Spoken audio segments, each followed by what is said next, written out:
struggling to move your nonprofit forward? You've come to the right place. Welcome to the Nonprofit Architect, where we are giving you the actionable steps you need to launch and grow your nonprofit organization. Now, here's your host, Travis Johnson. Hey, this is Travis Johnson, a nonprofit architect, helping you build a stronger nonprofit. Today we've got Cory Myres from Lubbock Consulting. Cory, how are you doing today? I'm great. Thank you for having me. We're not that far apart by geography, but we're that far apart, due to COVID. So that's just how it goes sometimes. But it's great talking to you again. We talked about a month ago.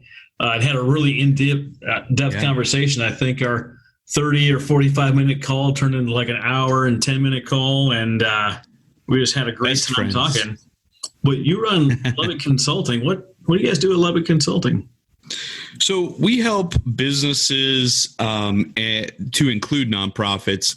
And the way we help, for-profit businesses are to expand the value of the firm, whether it's through expanded sales or expanded operations and building that capacity. We also help nonprofits and for-profits with leadership and management issues, and to just help solve problems, because if you can solve that problem a little bit more efficient, then you can get back to doing what your company has a vision for. And in the nonprofit sphere, that's extremely important. Oh, absolutely. The right leadership. And when I say the right leadership, I don't mean fire your leader and get a new leader. I'm like, build your leadership correctly. It'll take you a long way. And that's a huge thing that you do. Something that you said in the pre-talk is train your executive director like you would train your CEO. I don't think I've heard anyone talk like that before. What does that mean to you? Well, your executive director is your CEO. I mean, it's a different title. You've got different things going on. Obviously, you've got different things between different CEOs. So a tech company CEO is facing somewhat different problems than a manufacturing CEO or a farming conglomerate type CEO or something like that. So everybody's kind of got a different background.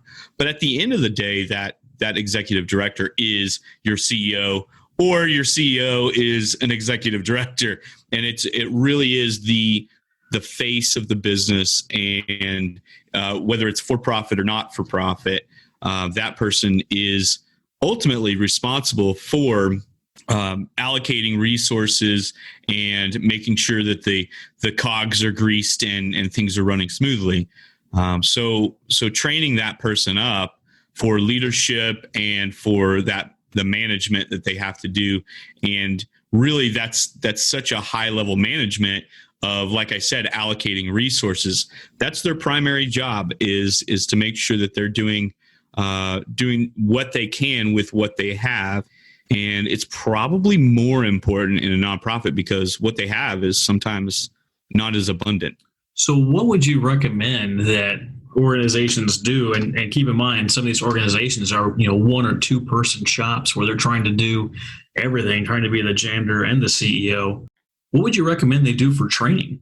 A lot of times, you hear the CEOs are reading an average of X amount of books. It's always different, but it's a high number of books per year or whatever, 2 books a month or 4 books a month.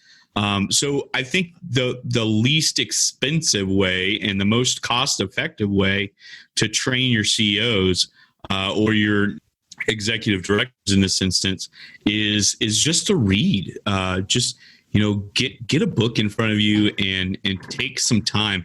You have to rationalize that in a lot of cases, because it's like, well, I'm reading this book. It's not really directly affecting my end user, my base, right? But overall, reading those books and taking in that information is extremely valuable. So reading books, whether it seems like it is a direct correlation to nonprofits or not, Blue Ocean Strategy is a great book for anyone because it gives you an insight into your continuum of care. Worked with a nonprofit out of Chicago, and they were trying to do something that it was a red ocean, according to that book.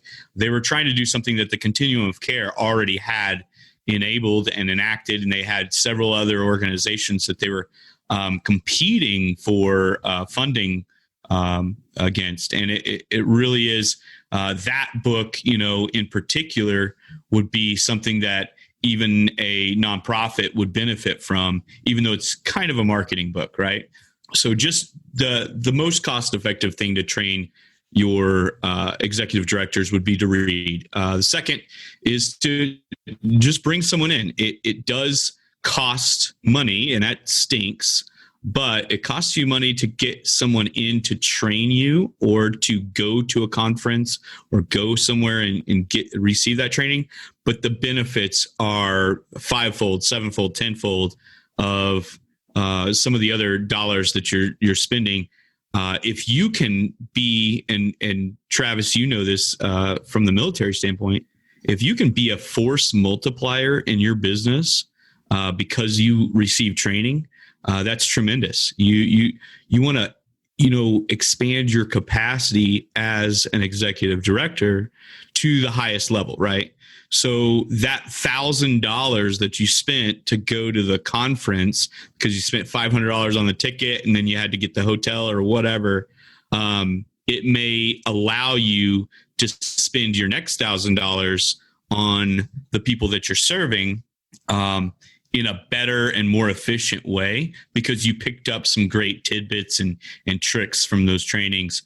So getting someone like me in there to do a one-on-one or to train strategy, which we can talk about, I think that would be, kind of a third thing. But, going to conferences or going to training or bringing someone in to do individual training, it's a little bit less cost effective than the books on the upfront costs, but you're going to get tremendous value by getting those kind of trainings in. And then I'd say the last little bit is to find a mentor. Find someone that is running a company and that is a CEO. Find another person in maybe the same industry in a different region or something like that, that's an executive director, that's kind of where you want to take your organization.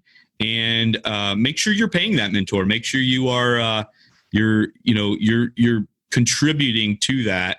And again, that'll pay dividends as well. Just reflecting off of other people and having a sounding board, having a second set of eyes on things.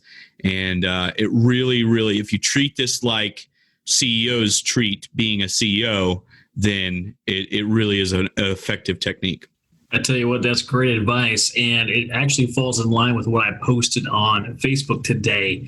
And when I say today, I mean today and real today. This is a pre-recorded episode. So what I mean by today for those listening, I mean on August 7th on my Facebook page, facebook.com/nonprofit architect. That's my personal page. I posted, what's something free on the internet that everyone should know about? And a lot of things came up on there, tons and tons of valuable information. I'm looking at 145 comments worth of good stuff that's free on the internet, but things like Goodreads and what's that library app? There's Libby, there's Overdrive. There's a ton of them where you can go read books for free. And if you're real fancy and high at speed, you can go to YouTube and type in the book that you want to read or you want to consume. And sometimes there's put in the title audiobook, and there's someone on YouTube reading that book to you for free. And for me personally, that's the way I like to download my new content. In the past year, while I was away, I read, or 2019, I read 60 books. And when I say read, I really mean consume, because I prefer audiobooks. They allow for this thing called net, no extra time. And when I'm driving back and forth to work, or I'm riding my bike, or I'm mowing the lawn, or I'm at the gym, I can listen to some professional, someone that's dedicated a significant portion of their life to master some kind of skill or concept, and I can let that expert teach me the thing that they've learned and mastered the most. But there's definitely value there, and there's definitely value to getting some legitimate training. I don't know who actually is responsible for this quote, but I say, what if we train them and we leave? And the counter side of that is, what if we don't train them and then we stay? Could your executive director do a better job managing and leading his people if he was trained to do so? Could your program director do a better job if she went to a retreat to recharge because she's been run through the ringer? Could your team benefit from training at any level? And that answer, of course, is yes. Training is one of the ways you get your organization in shape, and one of the ways that you show your people that you care about them enough to invest in them. And I think that's pretty important. Absolutely. And, I watched a thing from Gary Vaynerchuk.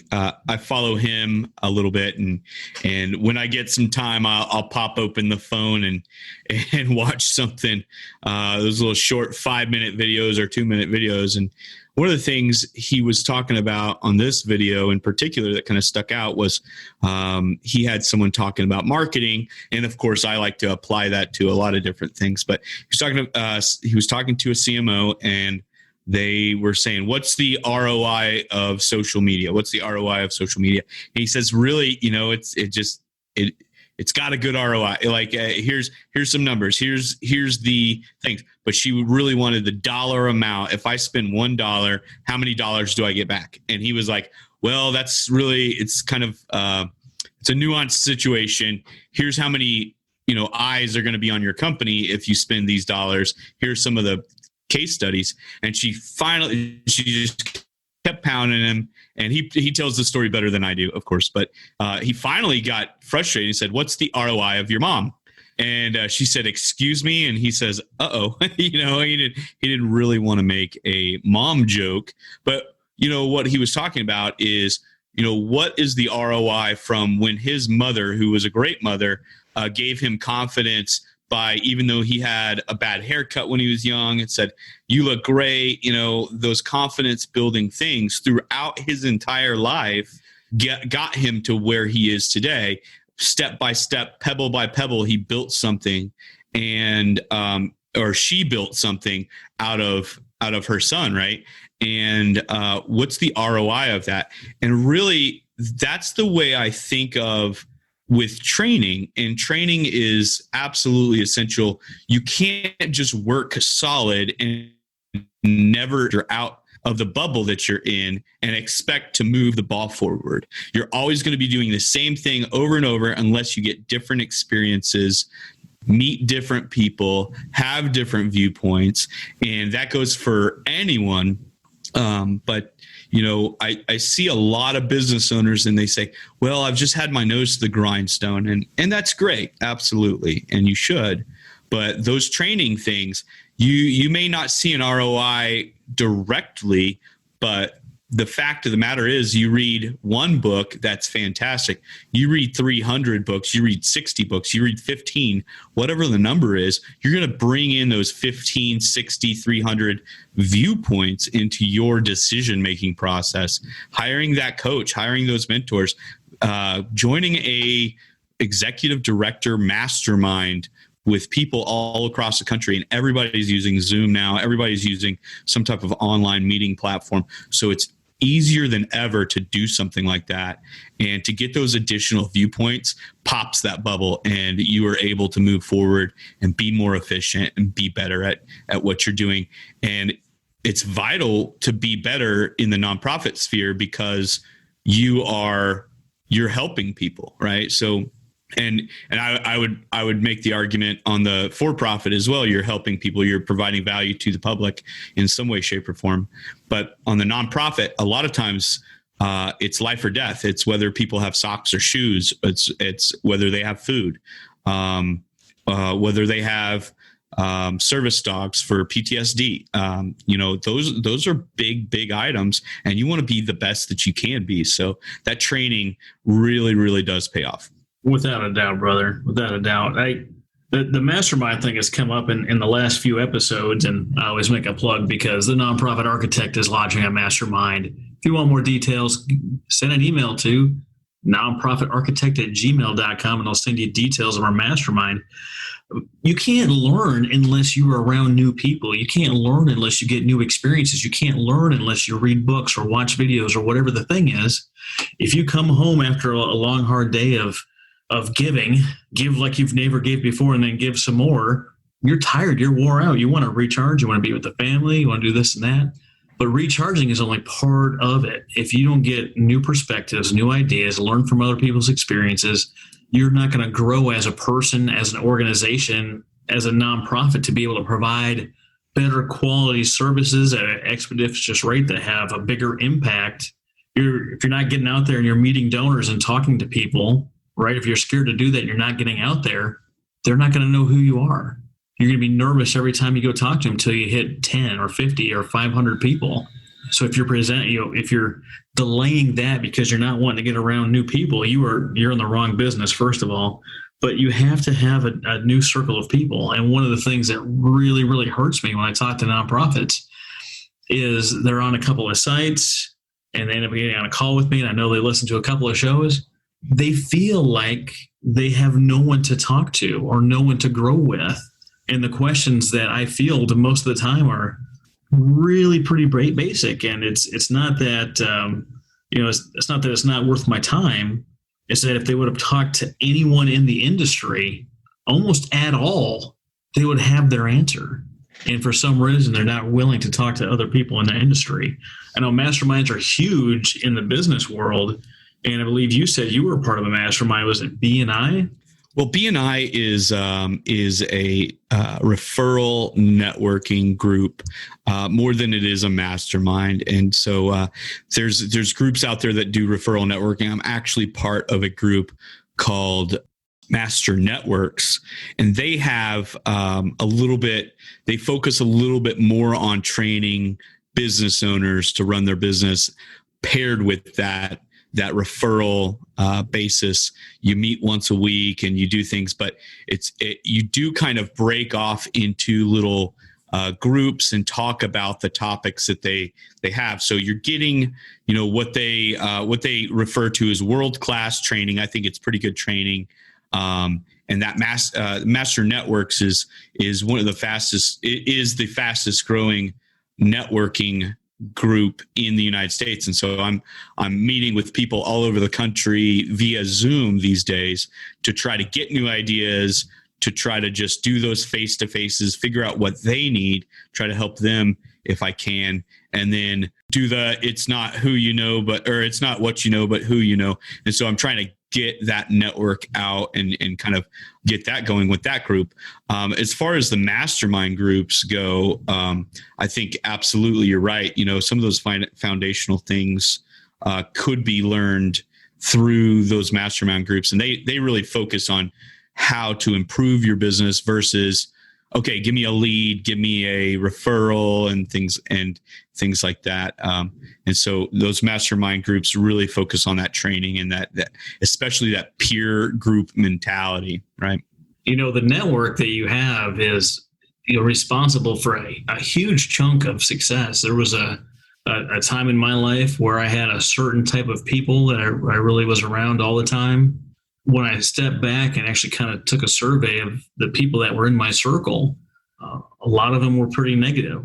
A lot of them were going to bars a couple times a week and drinking on the weekend and having a good time. And there's nothing wrong with those things. But if that's the only activity you're involved in, there's not a lot of room for growth. Once I started getting around people that were more positive, that had some type of goal, it didn't even really matter what goal it was, right? It didn't matter what they were trying to do. If they had a goal that they were actively pursuing, it's a different type of person and it's a different type of trajectory. And all of a sudden you find yourself in a group of people that are trying to learn new skills, that are trying to get more education, formal or otherwise.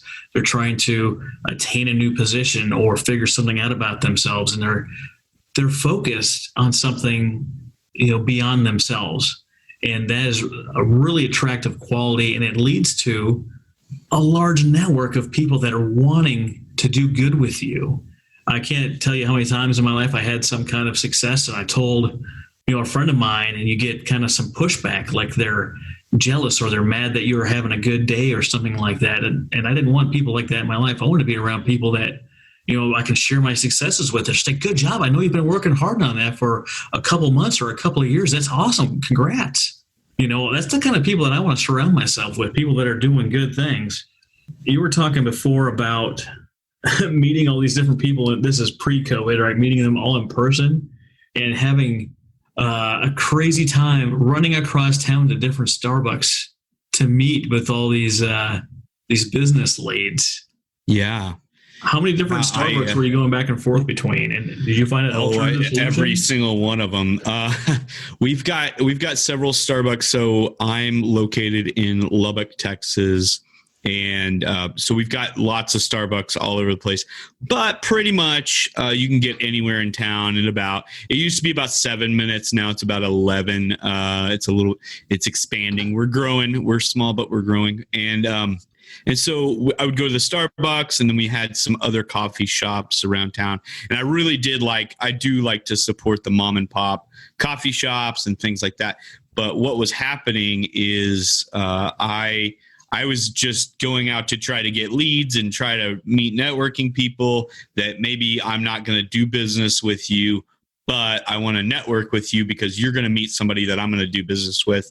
Or, hey, you just got a different personality, different outlook on life, something that I can benefit from.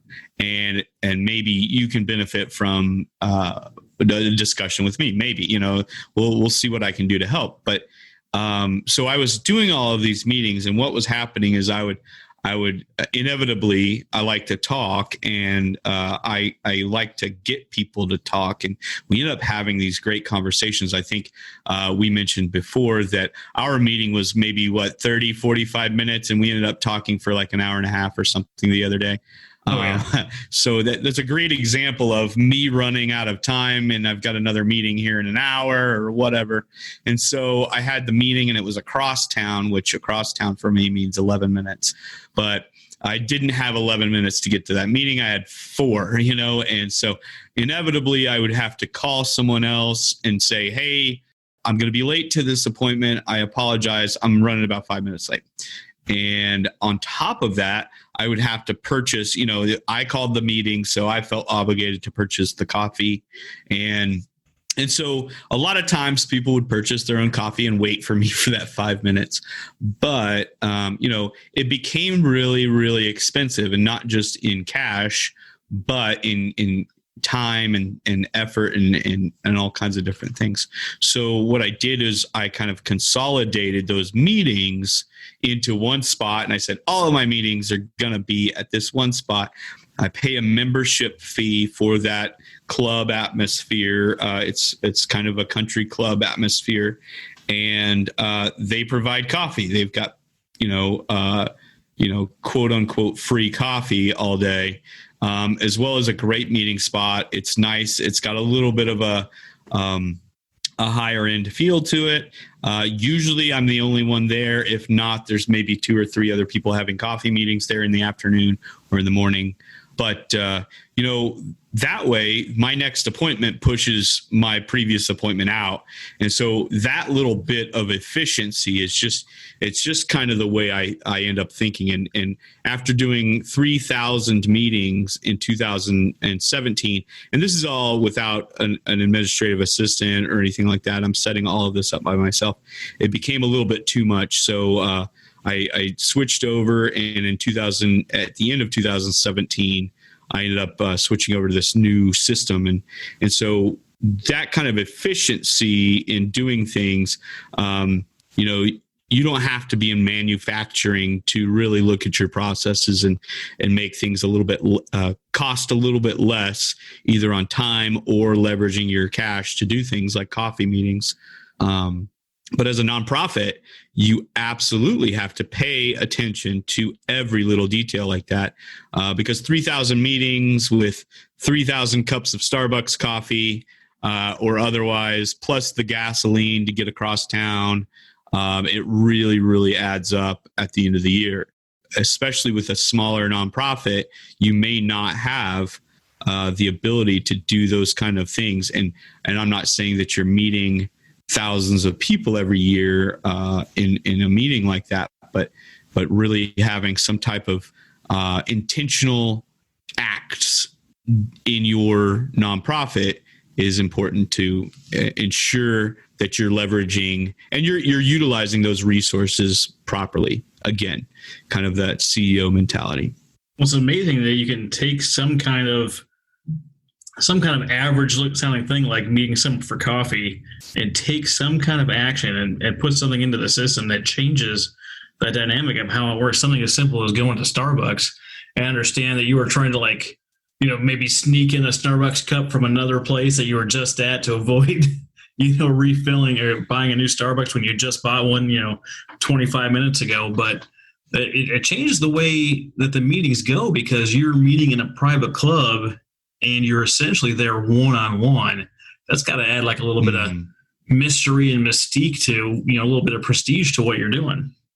Absolutely. It's a good little location. So, really, I ended up paying, I think full price for that, which I'm getting some discounts for different things, but full price for that club atmosphere was, I think about $75 a month versus the a little bit more than that in coffee house coffees and things like that. So, and then plus gasoline. And I'm in an older Tahoe. I'm pretty frugal about things, and although I'm frugal about things, that Tahoe is a gas guzzler. It's not the best miles per gallon. So really, doing those types of things, you have to just really, especially starting out a business or running something where the cash flow is limited. And you really want to allocate that to the end product, which for a nonprofit is helping others, right? So if you want to keep that overhead as low as possible, and yeah, it sounds really innocent. We had a cup of coffee. Well, if you expand that out 2, 3 years, 5 years, how many cups of coffee did you have, and how did that affect your bottom line? And maybe Starbucks or something like that is the best answer. But you have to look at those different things and be intentional about your actions. Well, you really got to figure out who you are, like decide what your identity is, not just as an organization, but as a person. What kind of leader are you? What kind of who are you? Are you what your job title is? Are you, the titles you have at home? Are you, your sexual identity? Who are you? And when people ask me that, I know the answer. Who are you? I'm Travis. I'm Travis now. I'm Travis later today. I'm Travis always. I always know who Travis is. I'm me everywhere I go. And people are and is that simple? Like it can be. Well, and I think that goes back to kind of the training thing too, is not necessarily just who you are, but who is your business or what is your business? What are the foundational vision? What's the foundational vision and purpose for your nonprofit?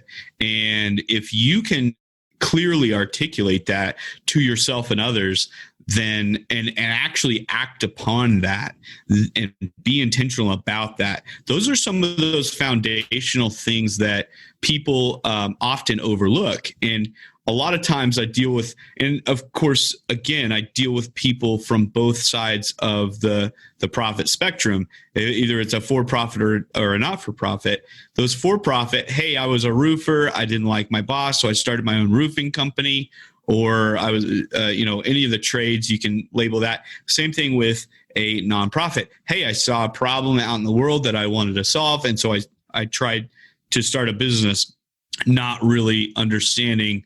I've never started a nonprofit before, but I saw this problem and I just had the urge to solve that. And that is the ultimate passion, right? But at the end of the day, if you can't define your vision and your identity of your nonprofit, then some of those things, like are we spending more money on Starbucks than we are on on the people we're trying to serve? And of course, and we don't have to name any names, but we've had cases of the public looking at the books of certain nonprofits in the past and really those stakeholders out in the public said, wow, you guys are spending this much money on vacations to Hawaii for the entire team and all this other stuff. And it really kind of has that backlash. If you can say, hey, this is why we're doing this, and explain that intention, and not just justify it, but explain it and have a really rational, thought through, meaningful reason to do things, then your business or your nonprofit is going to be a heck of a lot better. I've talked to a few people, and they are getting into your business as a nonprofit. They are going to GuideStar and seeing how you rank. They're going and looking at your 990s. They're looking at reviews and trying to find people that are, saying bad things about you, because they want to know if you are aligned with what you say you are, if you know who you are, if you're delivering on the goods, because there are some nonprofits out there that have done a poor job of spending their money where it needs to be spent. They did a great job of fundraising, but weren't delivering what they need to be delivering. And they're saying no to people because they're researching them and discovering that they're not meeting the mail. They're not doing what they're supposed to be doing, or at least in their eyes, they're not meeting the mail. So if you're not, people are going to find out. People are going to find out if you're not doing it. Now, if you're new, right, and you're, having some hiccups in how things run, and you've dropped the ball once or twice, and you're being authentic, like, hey, we tried this and this didn't really work the way we thought it to, and we're gonna shift over here. We're gonna expand this, and we're gonna kind of move this way. That's perfectly okay. That's authentic. That's upfront. That's transparent, and people love that stuff. But if you're saying one thing and doing another, people are not okay for that. I've talked to quite a few people in the service dog industry, and you can look out there and you can Google different organizations, and some are saying it costs between $25,000 and $65,000 to train a service dog. And in the last year, I've talked to a few organizations that are doing it for $1,200 and $2,500. So it makes you wonder, as someone in the nonprofit industry, are the people that saying it is costing $60,000 to train a dog, are they just being not truthful? Now, I'm not accusing anybody. I'm not naming any names, but it makes me wonder, as someone that cares about nonprofits and cares about people being able to deliver a mission. So that transparency and the authenticity is very important. Absolutely. And I think it's important to note too, what goes into serving your, we talk about the two clients of a nonprofit, your donors who need to be taken care of, but also the recipients of the care and the value that you're providing to the community as the second or the first set of clients. What all goes into that? I mean, when I do a billable hour, or when a lawyer does a billable hour for their time, it also, you have to look at that and say, okay, well, this lawyer charges $600 for their hour of time. Well, that's not what the lawyer is necessarily taking home. That's what, you've got that overhead and everything. And Travis, I know that you're on board with understanding that, but just for the audience's sake, you have to break that down and say, yes, it costs us, and maybe it's not $60,000 to place a dog, but it costs us a total of this much money to place our dogs. But really, the training of the dogs is a fraction of that, and break that down and be open and honest about that, and say some of the overhead that we have to make sure that we're vetting the new owner of the dog properly. Maybe we have to send out a professional or get some type of evaluation on their, their credit score or something like that. We have to pay into a service, because that's part of the cost. So the training of the dog is this over here, and then the vetting of the recipient is this over here, and so on and so forth. And I'm not, we can throw out numbers all day, but I think, if you look at that at face value and say, oh, it's $60,000 to place a dog, that seems a little steep, right? And maybe that is a little steep. And I would tend to agree, as we've talked about that in the past. But if you don't break that down and you aren't honest about those things, they're going to find you on GuideStar, and they're going to find your reviews, and people are going to make their own assumptions. And so it's important to kind of publish what you do a little bit, maybe put some blogs out and make some press releases and things like that. It's probably more important to do that for a nonprofit, to kind of be that, to show that transparency because of the stakeholders that you have. And those stakeholders don't have to be part of your business. I mean, they are either donating, thinking about donating, they've got an opinion on something. That's what a stakeholder is. They don't necessarily even have to have a really high interest, but you get enough stakeholders together that are outraged at something that sounds ridiculous, then you can really have a PR problem on your hands that you really shouldn't have if you were a little bit more transparent. And it's not, you weren't doing anything wrong. You just didn't disclose all of the information that maybe could have helped your cause. Yeah, upfront is definitely better. So you mentioned in there that there's two types of clients that a nonprofit has. Can we go into that a little bit more? You said there's the funding side and the program side. What exactly do you mean? Yeah. So, on a for-profit business, you have the people that are buying your products or services, right? And that's it. I trade you money and you give me a product. I am the client. That's it. On the nonprofit side, you have gifts, donors, and things like that. Those people are the lifeblood. They're the people pushing funding into your business. Whether, if you're purely grant driven, then this doesn't necessarily apply as much, but most nonprofits are not purely grant driven. So when you think about someone giving a gift to your nonprofit, that person is aligning themselves with your cause.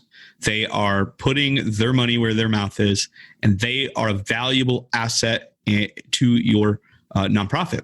And on the other side, who you give that product or service to is who you're helping. So let's say we're clothing the homeless or we're feeding the homeless. That is the first client. And I tend to tell the story the opposite way, but the first client is who you're trying to help, right? And the second client is the donor or the funding side of things.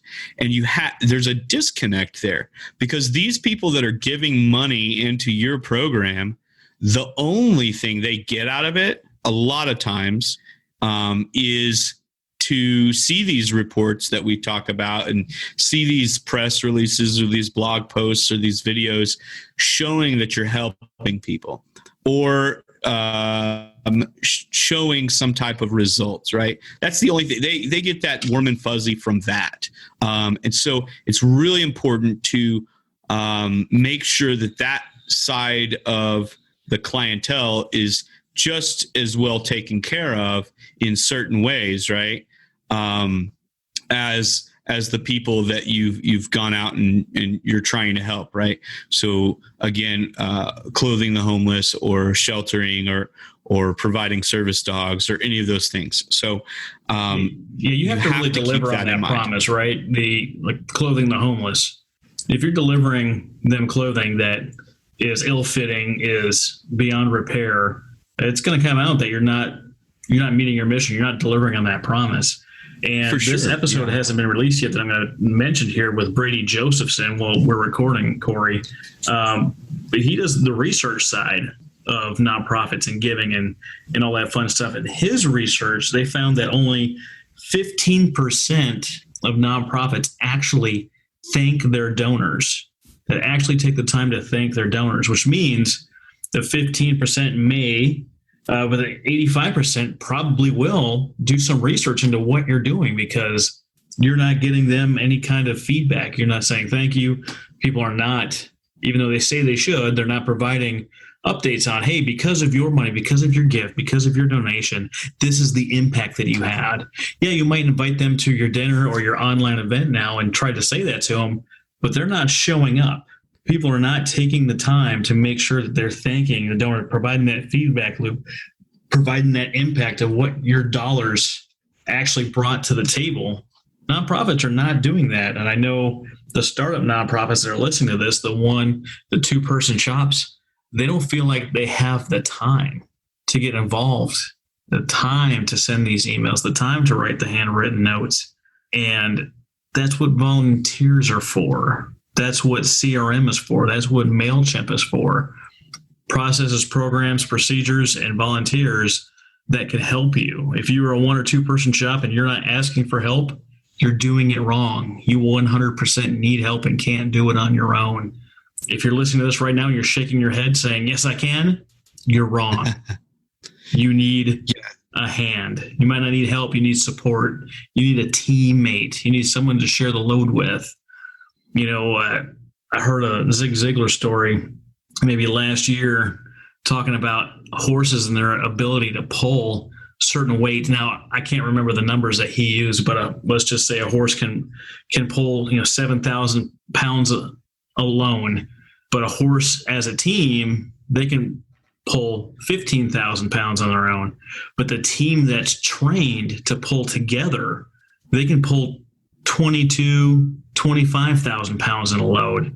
You have to share the load with someone, work together to build your vision, your direction, your leadership, and moving and working together, because together you can do so much more than the parts separately. Yeah, there's and we can talk about this a little bit again, that force multiplier kind of mentality, having someone on your team, having other people on your team. That's one of the biggest things that I run into with the solopreneur type atmosphere. We have a lot of people that want to be entrepreneurs and they think they've got their thing down, but the thing that they miss out on business, and part of that, we talked about the 80% don't send that feedback to the donors. That's simple marketing. At the end of the day, that's part of your marketing. You're bringing your product to the market. And so if you want to keep that donor base, you need to keep them happy and let them understand how great of a job you are doing by leveraging the great, fantastic gift they've given. I do want to jump in here real quick about that happiness piece. Depending on the cause, you might not want happy donors. Think about what we got going on right now with Black Lives Matter and the donors that they're getting. They're getting people that are pissed off, quite frankly. And if they keep their donor base upset, they're going to keep delivering those donations month after month, year after year. And that's a feedback thing too. Hey, we are fighting the system and we are providing, we have done this thing. Here's our proof that we've done this thing in support of fighting the system, or because so-and-so said this or did this, we did this, and here's where your dollars went, right? And so if they are part of that 15% that are thinking their donor base, which I'm sure that there's a little bit of that going on, you're not, I guess the happiness side of things is not maybe the right word.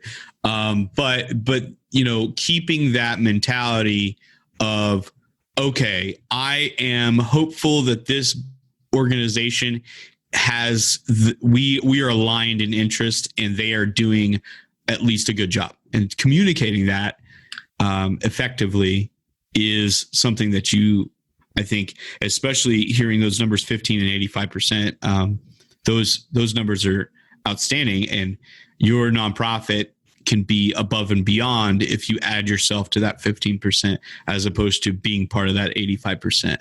But yeah, just those foundational things like building a team around you. I teach things like automation over, you mentioned MailChimp and some of those CRM things. Different software. Automate the things that you don't want to pay a whole lot of overhead into. And again, that CEO mentality of delegating and making sure that you're allocating resources appropriately. If we can spend $100 instead of $1,000 and get the job done at a 99% capacity, then let's do the $100. So that automation is key. Those volunteers, absolutely. If you can get some volunteers to manage different aspects of those tasks that need to be done for your nonprofit.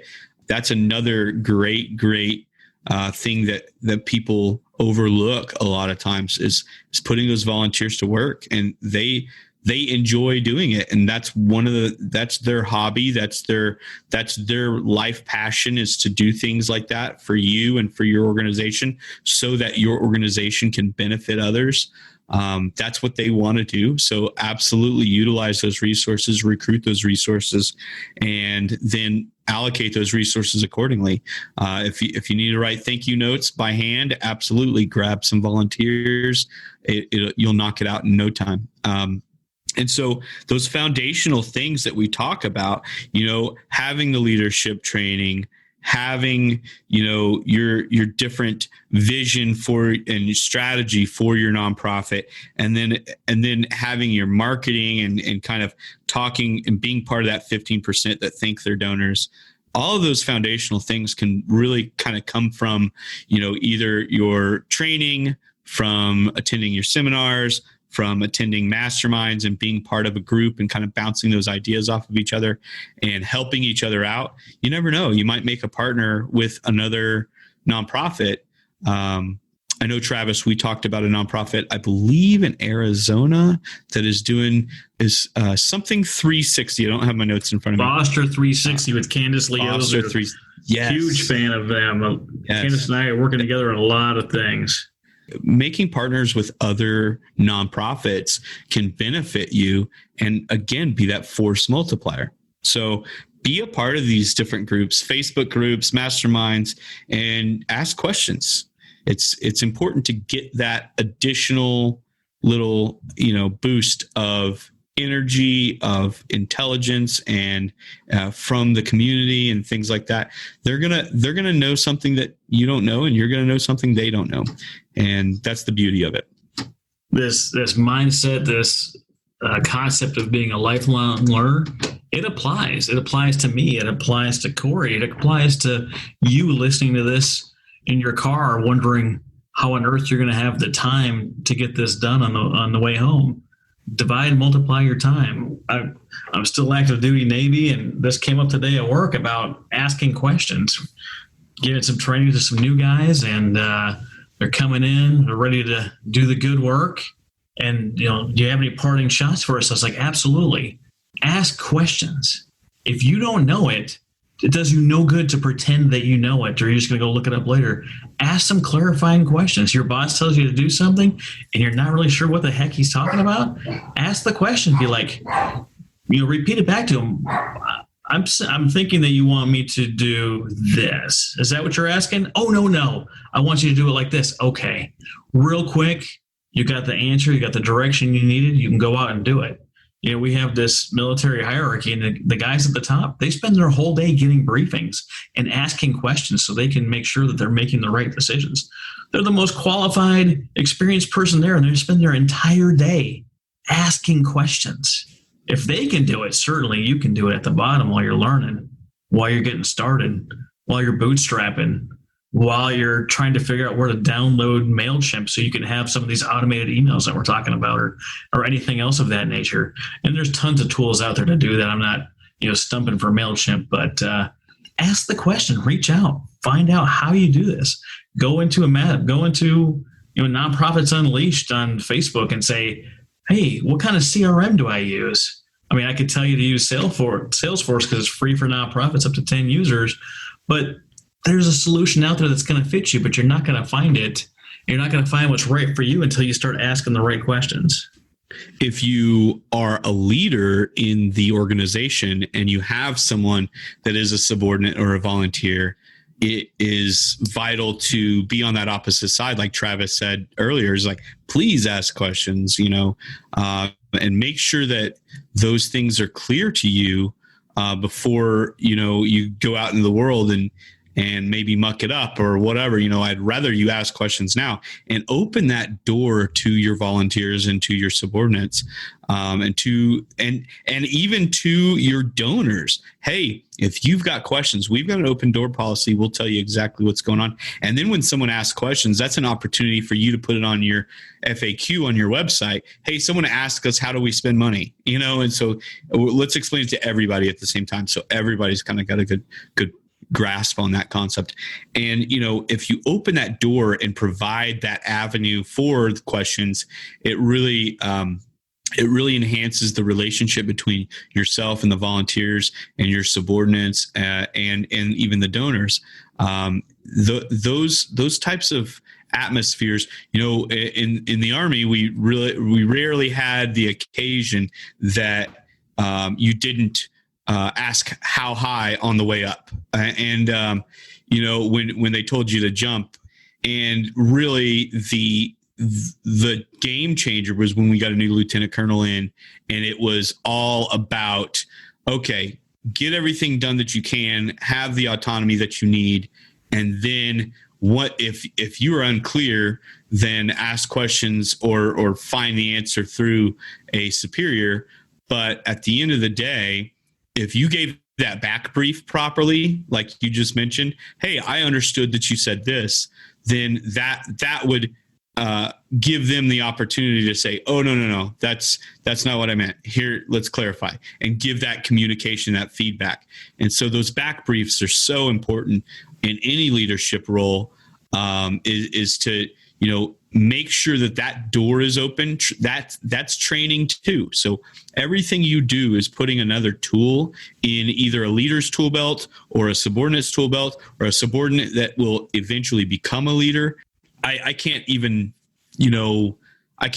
begin to describe the amount of leadership that just got inadvertently rubbed off on me through the military.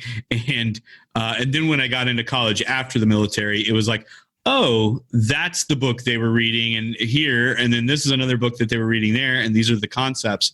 And so again, it's just so vital to have those tools in your tool belt, either through training or through reading, self-training, and things like that, especially on the leadership side. How do you find your leadership style? Well, when I've got an exam or a little assessment, if you will, for people, and we kind of go through some questions.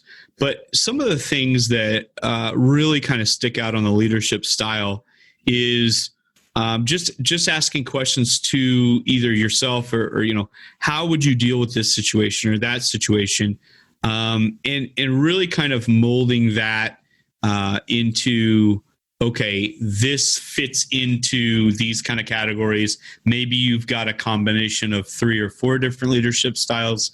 But really what it comes down to is there a threshold for error?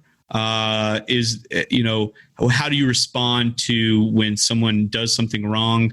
What are the things that you are doing on a daily basis? One of my favorite things that I love about, and this is kind of a humble brag, I guess, but one of the things I love about my leadership style is I, for some reason, get just really agitated when people don't do things. I get so infuriated when people don't do things that I think they should be doing.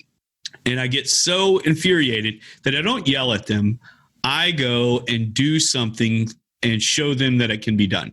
And so when I'm in a referral group and the referrals aren't coming in, or they're not being traded between anybody, I start I'm mad. That's not how this whole thing should work, right? So I'm going to send referrals out and give things to others and show how easy it is to send a referral, an absolute fire hot lead that says, hey, I've talked to this person. They want to meet you. They want to buy your product. Here's their information.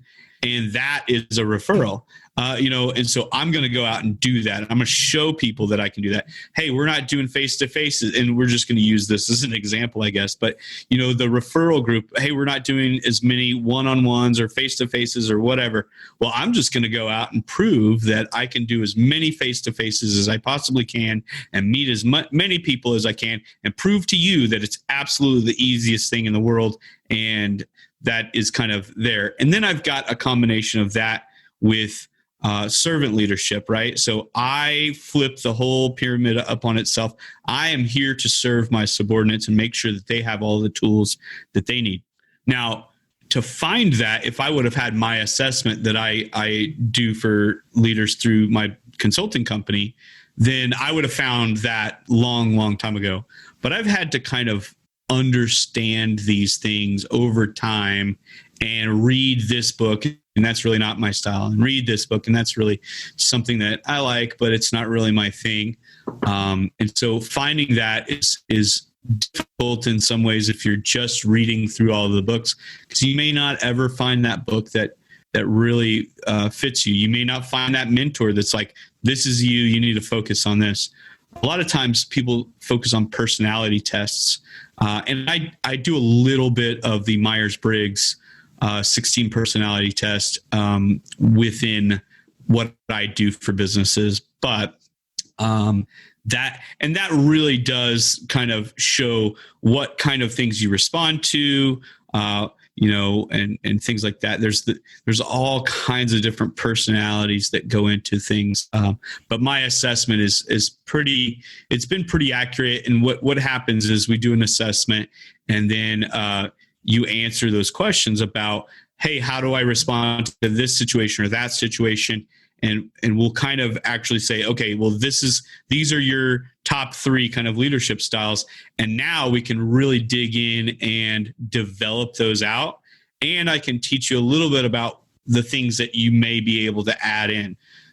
So if you are a coercive leader, then really what you need to focus on is being that person that goes in and changes the direction of the ship of a company, right?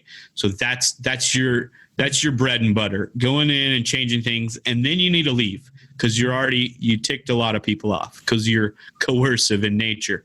But that is an extremely powerful tool that is very beneficial in certain situations. It's not beneficial in others. So you absolutely have to understand the culture of the company, the direction that it's going. If you're in a company that's losing money and you really need to just go in and flip that thing upside down, that's when you hire that coercive leader, and they're going to be the most powerful asset you've ever leveraged cash against, right? So you give them a paycheck, they come in and just flip that entire organization on its head, and now you're profitable again.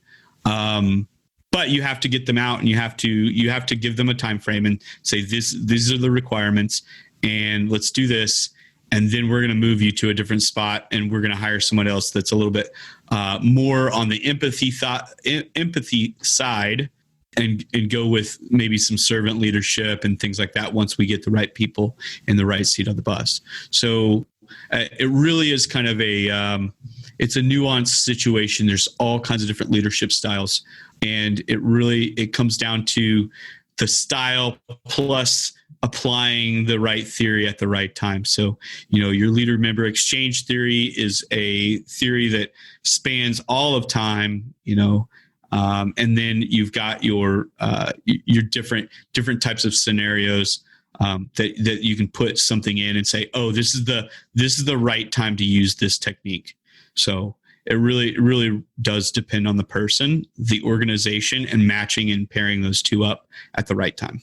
I tell you, it's important to know your strengths, but I think it's equally important to know your weaknesses. I am terrible at watching someone do something. If I'm watching them, make the sausage and they don't make it the way I make it or as fast as I make it, or they're trying a new thing, I cannot watch that happen. I have a huge problem with that. So I counter that by giving the task and then not hanging around. The 3 Ds of leadership are delegate, delegate, and disappear. They're not going to do it the way that you did it. They're not going to do it as fast or as proficient as you do it, or they're going to do it some different way that's faster and more proficient than you. And you're going to want to learn how to do it, but you don't have time for that because you have people for that. Tell them what you want done. Make sure that they've got the skills to do it. Make sure you've laid out your expectations of what you need, and then let them do it. They'll come back to you when it's done. They need supervision. They need correction. They have a question, but let them alone and let them go and do it for you. By all means, I definitely have learned that about myself.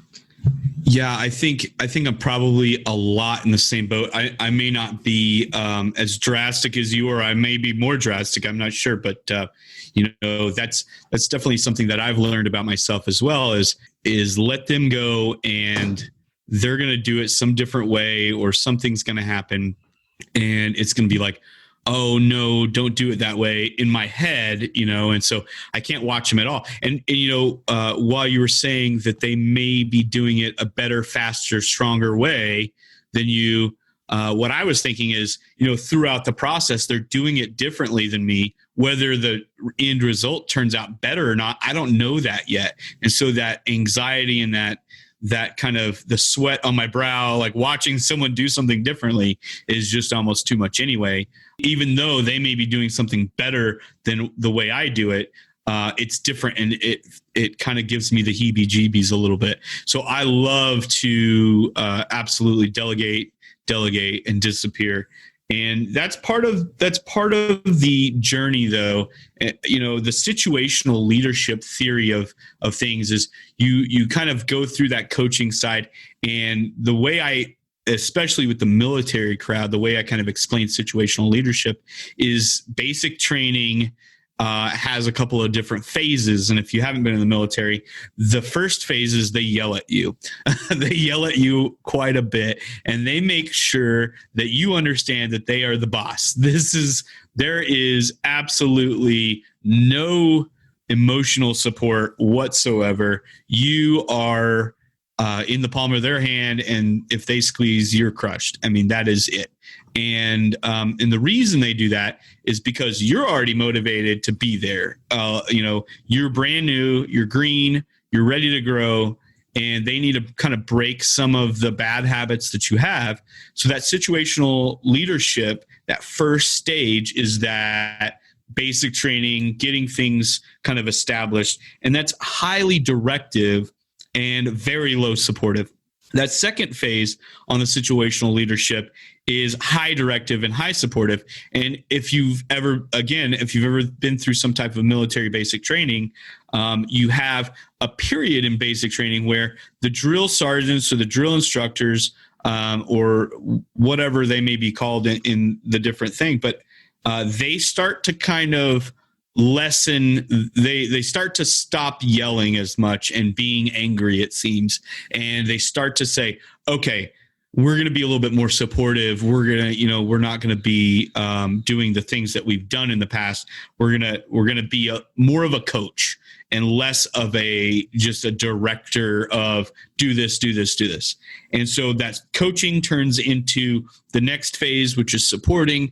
And that's a whole lot more support and a whole lot more, of that, emotional support and those types of things, and a lot less directive, because you already know what you're doing as an employee or a subordinate, from the leadership side, they already know what they're doing. So you can kind of delegate a little bit more and not have to be as hands-on. And then the last but not least is delegating and just getting out of there. So that developmental side of things, Travis, if you had just an E1 seaman, you wouldn't necessarily just delegate and let them go. But at the end of the day, maybe your E4s or something, or your E5s, those different levels of people, they've been developed over time, and those are the people you can really just let go and delegate to, and let them run their thing and kind of go from there. And so that situational leadership, if you're not familiar with that, it's on Google. You can go look it up, or someone like me, a business coach or consultant, can talk about those things, or you can read it in a book. But the big thing about that is to understand that that is a theory that can be applied in a lot of different developmental type cases. And so that style really comes down to, okay, we need to develop this person. And that again goes back to training. The sink or swim model rarely, if ever, works, unless you're in some type of sales role or something like that. And even then, I would rather train my sales team to be the most efficient they can be in making those sales.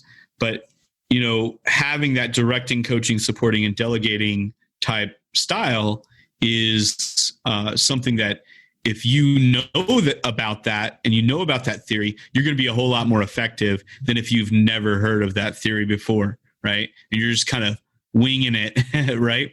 So I think that's important to kind of note is, you want to get to that delegating stage, but you absolutely have to train and develop your employees and your volunteers and things like that as well. Man, that is a great breakdown of that leadership kind of progression.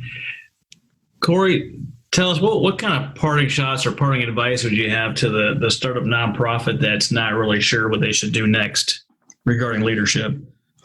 Regarding leadership, I would say absolutely sit down, take an inventory, and see what you're good at and see what you're not good at, and start to kind of really think strategically about your next moves. Those are the best things that you can possibly do, whether you're sitting alone in a room and writing things down on a notebook and setting goals and strategizing alone, or the preferable way is to go grab a teammate, go grab a spot in the nonprofit architect mastermind group, go grab a spot on a Facebook nonprofit group where people can communicate and really, again, take inventory of what you're doing and be intentional about your next moves. There's lots of books out there that will motivate you. There's lots of books out there on strategy and putting teams together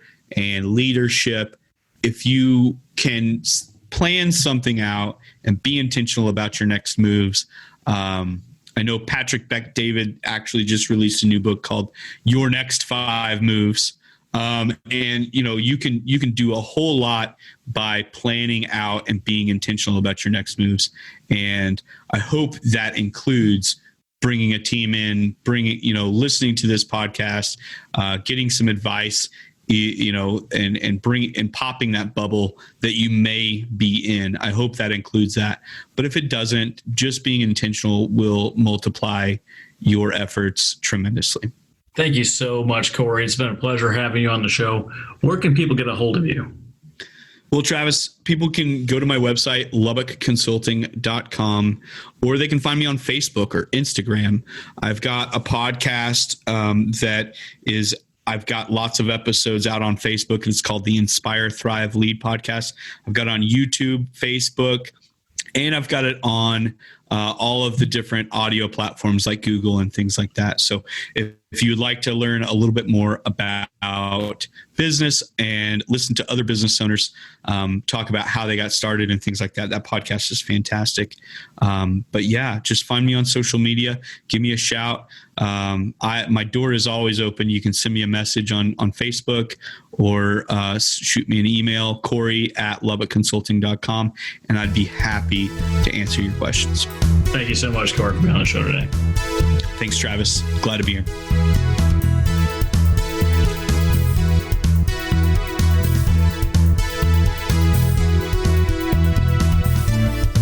You've been listening to The Nonprofit Architect.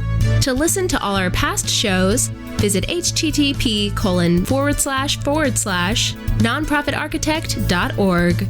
And be sure to subscribe, rate, and review our show. Thank you.